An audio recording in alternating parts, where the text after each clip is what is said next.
Okay, so in order to make a sunflower, or any flower for that matter, you are going to need some modelling paste. And this is the brand that I personally like to use, but there are many others out there that you can give a go.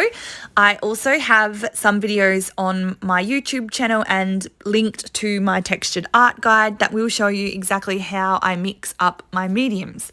So to start off, you need to create a circular shape for the center of your flower, and in order to do this, you need a circular shaped palette knife.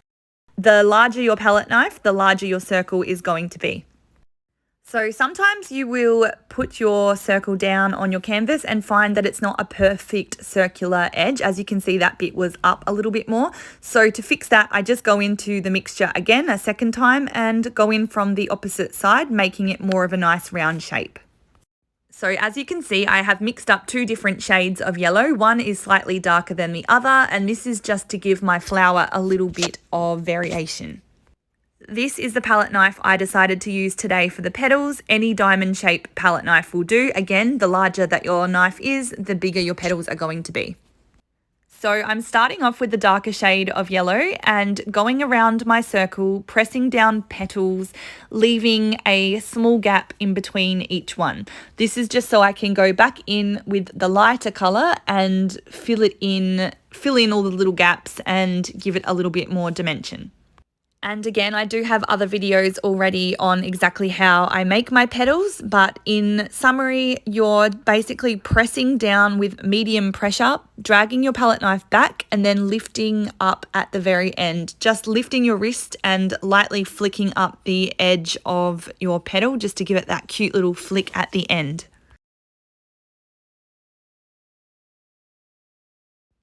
So now I am going to go in with my slightly lighter, brighter yellow and do the exact same process, but filling in the gaps of my flower.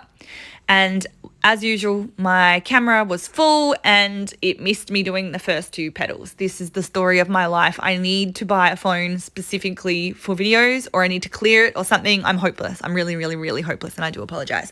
So again, filling in the gaps and slightly overlapping the darker petals on the bottom. Now, before I run away, I thought I would quickly show you roughly how I actually pick up my paste on the palette knife to make the petals, because it really is the most important step. And the more neat that you have the paste on your knife, the more neat your petals are actually going to turn out. And I do find it a challenge to explain how I do this. I'm not very good with words, I'm sorry. I basically turn my palette knife to the side and slice it into my paste. And then I roll the knife down my palette knife multiple times, smoothing the paste out on the knife. Basically, I'm trying to get a rounded edge on my knife, which I'll show you how it's supposed to look at the end. And yeah, the neater that you do this like dome shape on your knife, the neater your petals are going to turn out. And I recommend that you practice this on your palette itself before going ahead and trying to place the paste on your canvas. And that way you're obviously not ruining a canvas if you've got messy petals, and you can just practice the different shapes and sizes and things like that directly on your palette beforehand. I just personally found that this helped me when I was learning, and yeah, I hope that this tip helps you too, and good luck making your sunflowers.